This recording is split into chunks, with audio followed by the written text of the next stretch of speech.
Dear friends, welcome back to this channel. Today in this video I will show you how you can divide numbers in the Excel. So without wasting time, let's start video. If you find this video is helpful for you, then please give like this video and subscribe our channel. So firstly, select the cell on which you want to divide. So after selecting the cell, use the formula for dividing. So right here is equal, and then select the number on which you want to divide. So after that, use a slash and then select the number which you want to divide.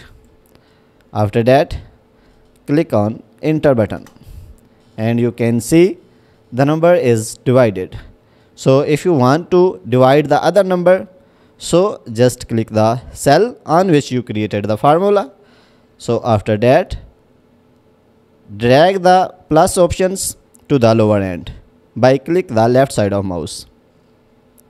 So you can see all number are divided. So guys, in this way you can divide all number in the Excel.